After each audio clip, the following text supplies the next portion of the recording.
Morning dear students, English booster চ্যানেলে আজকে তোমাদের এই নতুন লেসনে সকলকে স্বাগত জানাই।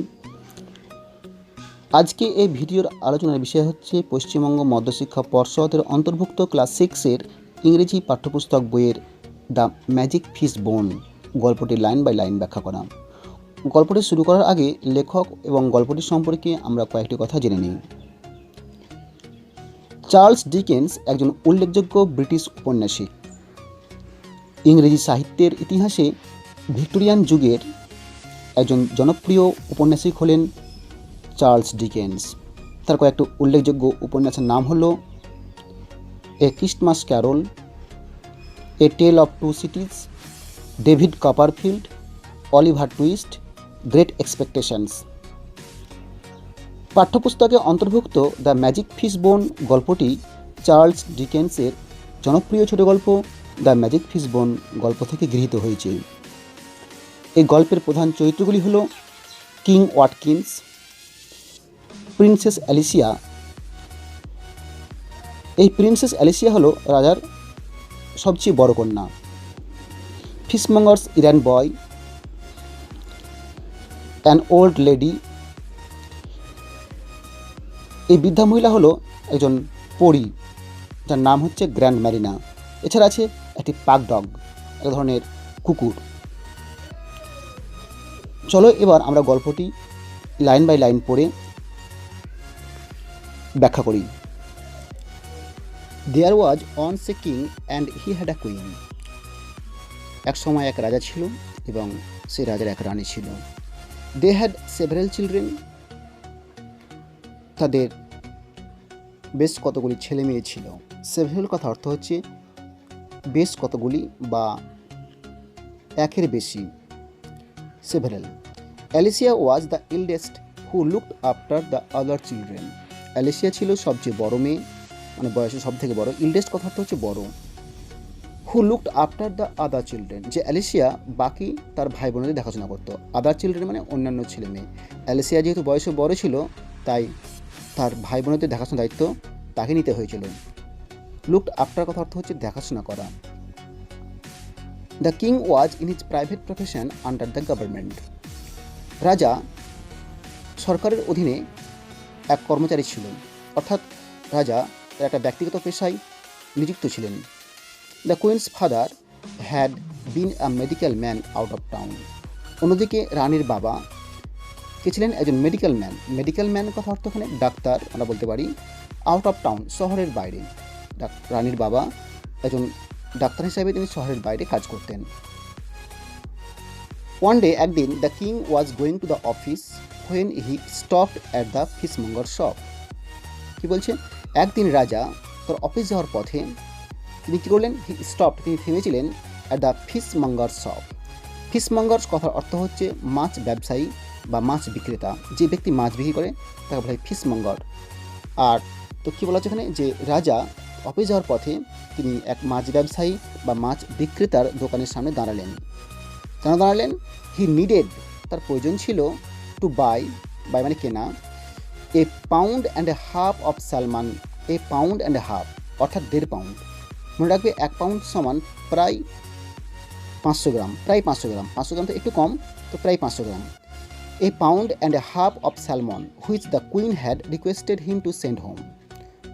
রাজা সেই দোকানের সামনে দাঁড়ালেন এই কারণেই যে তার 1.5 পাউন্ড মাছ কেনার প্রয়োজন ছিল, যেই মাছগুলো রানী তাকে কিনে বাড়ি পাঠাতে বলেছিল। সেই মোতাবেক রাজা সেই মাছ বিক্রেতার দোকানের সামনে দাঁড়ালেন। He had not proceeded far after finishing his shopping. রাজা তার কেনাকাটা করার পর তিনি আর বেশি দূর এগোলেন না। ঠিক তখনই কি হলেন? হোয়েন দ্য ফিশমঙ্গার্স এরান্ড বয়, সে মাছ ব্যবসায়ীর ইরান্ড বয়। ইরান্ড বয় কথা অর্থ হচ্ছে বার্তাবাহক, অর্থাৎ যে ছেলে বা যে বালক খবর আদান প্রদান করে। এখানে ইরান বয় কথা অর্থ আমরা বলতে পারি যে ছেলেটা মাছ ব্যবসায়ীর অধীনে 5 মাস খাটে। হয়তো কার কাছে টাকা নিয়ে আসা, কাউকে মাছ দিয়ে আসা, এই সমস্ত কাজগুলো ওই ছেলেটা করে। তো ওখানে ওটাই বলা হচ্ছে আর কি, যে সেই ফিশমঙ্গারের সঙ্গে থাকা আছে ছেলেটি, যে 5 মাস খাটে এই বালকটি, সে হঠাৎ করে কী হলো? ছুটে এলো হ্যাঁ, রাজার পিছু পিছু কেম রানিং আফটার হিম, রাজার পিছু পিছু ছুটে এলো। হি সেড, এবং সে কী বললো, sir you did not notice the old lady in our shop, sir আপনি দেখেননি, আপনি খেয়াল করেননি আমাদের দোকানের সেই বয়স্ক মেয়েটিকে। হোয়াট ওল্ড লেডি, কোন বৃদ্ধা মহিলা? ইনকুইড দ্য কিং, রাজা প্রশ্ন করলো যে হোয়াট ওল্ড লেডি, তুমি কোন বৃদ্ধা মহিলার কথা বলছো? আই স নান, আমি তো কাউকে দেখিনি। Now the king had not seen any old lady, এখানে রাজা কোনো বৃদ্ধা মহিলাকে তিনি দেখেননি। বিকজ, কারণ she had been invisible to him, কারণ সে বৃদ্ধা মহিলা ছিল অদৃশ্য, অর্থাৎ সে বৃদ্ধা মহিলা রাজার চোখে অদৃশ্য ছিল।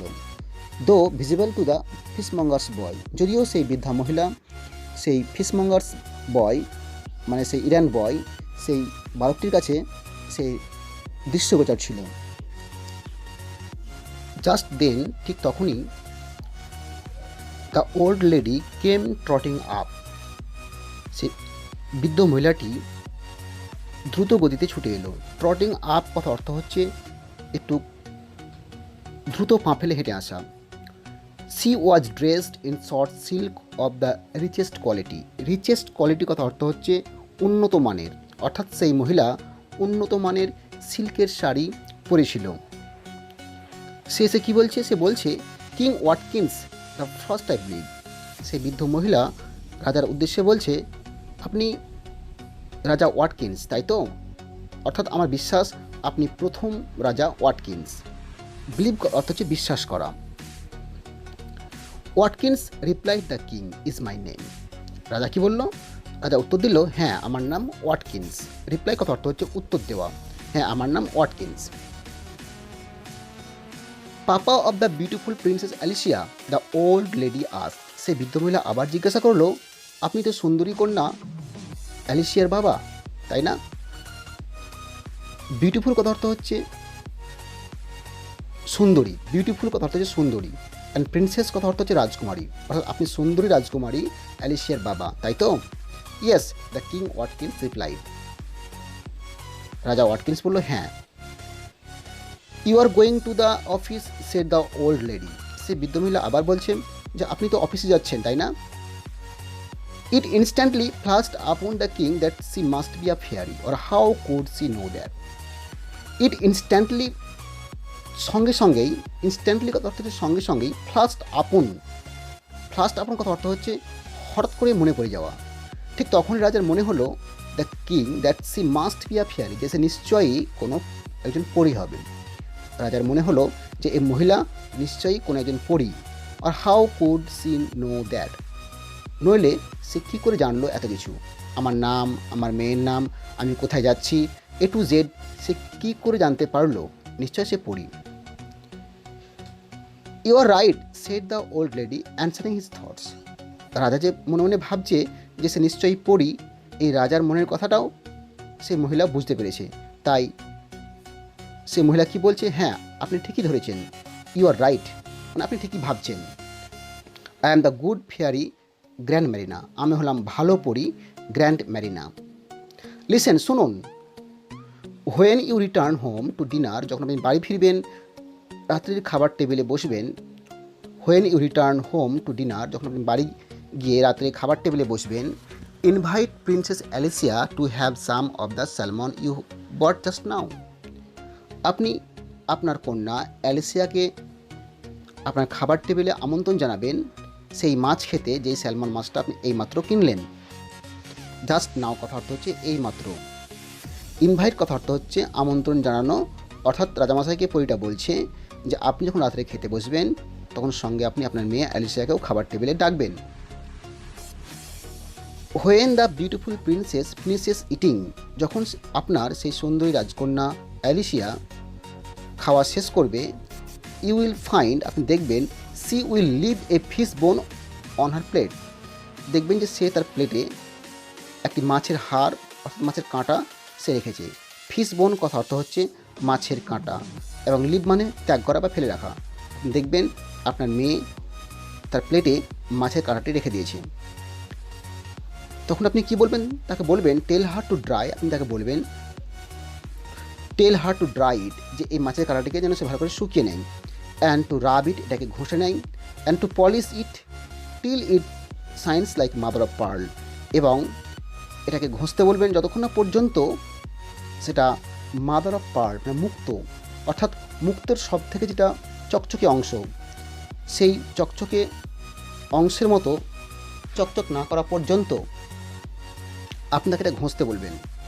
Ask her to take care of it as a present from me, এবং তাকে বলবেন এটা যেন সে খুব ভালো করে বা যত্ন করে রাখে আমার দেওয়া উপহার হিসাবে, যেন সেটাকে ভালো করে রাখে। Is that all ask the king, রাজামশাই বলল এটাই তো, বা এগুলোই তো বলবো আমি। পুরি আবার কি বলছে, tell the princess Alicia with my love, আমার ভালোবাসা জানিয়ে আপনি বলবেন অ্যালিসিয়াকে, that the fish bone is a magic present which can be used only once, যে এই যে মাছের কাঁটাটা যেটা সে যত্ন করে রাখবে, মাছের কাঁটা আর কি, ফিশ বোন, এটা ম্যাজিক প্রেজেন্ট, ম্যাজিক মানে হচ্ছে জাদু, আর প্রেজেন্ট মানে হচ্ছে উপহার, অর্থাৎ একটা জাদু উপহার, হুইচ যেটা ক্যান বি ইউজড যেটা ব্যবহার করা যেতে পারবে, অনলি অন শুধুমাত্র একবার। আপনি আপনার মেয়েকে বলবেন যে এই যে মাছের কাঁটা যেটা সে যত্ন করে রাখবে সেটা শুধুমাত্র একবার ব্যবহার করা যাবে। It will bring her only once what she wishes, অর্থাৎ আপনার কন্যা অ্যালিসিয়া যেটা সে চাইবে, হোয়াট সি উইসেস ফর, অর্থাৎ যেটা সে চাইবে তার ইচ্ছা মতো এই কাঁটা তার ইচ্ছা পূরণ করবে শুধুমাত্র একবার যে চাইবে সে তাই পাবে। Provided she wishes for it at the right time, কিন্তু একটা শর্ত, প্রোভাইডেড মানে on the condition that, provided means on condition that, এক শর্তে, she wishes for it on right time, যেন সে এটা তার সঠিক সময়ে চাই। রাইট টাইম মানে সঠিক সময়ে, অর্থাৎ যখন প্রয়োজন পড়বে, একদম বিপদের সময় যেন সে তার ইচ্ছাটা প্রকাশ করে, ঠিক তখনই এটা কাজ করবে, এটা একটা শর্ত। যখন তখন চাইলে কিন্তু ইচ্ছা পূরণ হবে না, ঠিক যখন সে বিপদে পড়বে ঠিক তখনই কিন্তু তার ইচ্ছাটা পূরণ হবে। উইশ ফর কথা অর্থ হচ্ছে ইচ্ছা প্রকাশ করা, use for, R provided means হচ্ছে অন কন্ডিশন দ্যাট, মানে এক শর্তে বা ওই শর্তে। দ্যাট ইজ দ্য মেসেজ, এটাই আমার বার্তা বা এটাই আমার বলার ছিল। টেক কেয়ার অফ ইট, আপনি এটার যত্ন নিন, অর্থাৎ ওই মাছের যে কাঁটাটা যেটা জাদু উপহার ওটা অবশ্যই যত্ন নেবেন। উইথ দোজ ওয়ার্ডস, এই কথাগুলো বলে গ্র্যান্ড ম্যারিনা ভ্যানিসড, সেই পরী যার নাম গ্র্যান্ড ম্যারিনা তিনি অদৃশ্য হয়ে গেলেন। The king went on and on, যাই হোক রাজা এবার হেঁটেই চলল। Till he came to his office, যতক্ষণ না সে অফিসে এসে পৌঁছালো। এই কথাটার অর্থ হচ্ছে ওয়েন্ট অন অ্যান্ড অন, রাজা হেঁটেই চলল, মানে রাজা হাঁটা ছাড়া আর অন্য কোনো কাজে বা অন্য কোনো দিকে সে মন দেয়নি, রাজার মনটা যেন অন্য মনস্ক হয়ে পড়ল, তাই সে অফিস না পৌঁছানো পর্যন্ত সে হেঁটেই চলল। There he wrote and wrote and wrote till it was time to go home again, এবং সে অফিসে পৌঁছানোর পর সে অফিসে কী করলো, সে শুধু লিখেই চললো যতক্ষণ না বাড়ি যাওয়ার সময় হলো। Till it was time to go home again, বাড়ি যাওয়ার সময় না হওয়া পর্যন্ত সে অফিসে লিখেই চললো, অর্থাৎ অফিসে গিয়েও তার কোনো কাজে মন লাগেনি। টিল মানে হচ্ছে যতক্ষণ না পর্যন্ত, wrote and wrote and wrote, এই তিনটা কথার মানে একটাই, সে লিখেই চললো। Then he invited the princess Alicia as the fairy had directed him to take the salmon, ঠিক তখনই যখন সে বাড়ি পৌঁছানোর পর সে কী করলো, ইনভাইটেড, সে আমন্ত্রণ জানালো প্রিন্সেস অ্যালিসিয়াকে, তার মেয়ে অ্যালিসিয়াকে আমন্ত্রণ জানালো, as the fairy had directed, যেমনটি ফেয়ারি তাকে নির্দেশ দিয়েছিল, ডাইরেক্টেড কথার অর্থ হচ্ছে নির্দেশ দেওয়া, সেই পরীটা মানে সেই পরী গ্র্যান্ড ম্যারিনা যেমনটিভাবে নির্দেশ দিয়েছিল ঠিক তেমনভাবেই রাজামশাই তাকে আমন্ত্রণ জানালো টু টেক দ্য স্যালমন মাছ খাওয়ার জন্য। And when she had enjoyed it very much, যখন অ্যালিসিয়া মাছটা খুব উপভোগ করলো, অর্থাৎ সে আনন্দ সহকারে মাছটা খেলো, হি স, রাজামশাই দেখলো, that fish bone on her plate, মাছের কাঁটাটি সে তার প্লেটে রেখেছে, ফিশ বোন মাছের কাঁটা সে তার প্লেটেই রেখেছে। অ্যান্ড ডেলিভার দ্য ফেয়ারিজ মেসেজ, তখন রাজামশাই তার মেয়ে অ্যালিসিয়াকে পরীর সমস্ত কথা বলল। ডেলিভার্ড মানে এখানে কোনো বক্তব্য দেওয়া, এখানে ডেলিভার্ড দ্য ফেয়ারিজ মেসেজ মানে হচ্ছে সেই পরীর বার্তাগুলো বা পরীর কথাগুলো তার মেয়েকে শোনালো। Princess Alicia took care to dry the bone, ঠিক সেই মতো রাজকন্যা কী করলো, অ্যালিসিয়া মাছের কাঁটাটিকে শুকালো, অ্যান্ড টু রাব ইট, এটাকে ভালো করে ঘষলো, অ্যান্ড টু পলিশ ইট, এবং এটাকে পালিশ করলো, টিল, যতক্ষণ না পর্যন্ত it's shone like a mother of pearl, যতক্ষণ না পর্যন্ত এটা মুক্তোর মতো চকচক বা ঝকঝক করলো। অর্থাৎ এই মাছের কাঁটাটি মুক্তোর মতো চকচক বা ঝকঝক না করা পর্যন্ত সে এটাকে পালিশ করলো। পলিশ কথা অর্থ হচ্ছে মসৃণ করা, আর মাদার অফ পার্ল এ কথা অর্থ হচ্ছে মুক্ত। অর্থাৎ কোনো মুক্তোর যে সেল বা খোলস, সেই খোলসের যে ভিতরের অংশ, এটা খুব মূল্যবান, ঠিক সেটাই হচ্ছে এখানে মাদার অফ পার্ল। সেই মুক্তোর মতো চকচক না করা পর্যন্ত সেটাকে ঘষেই চললো।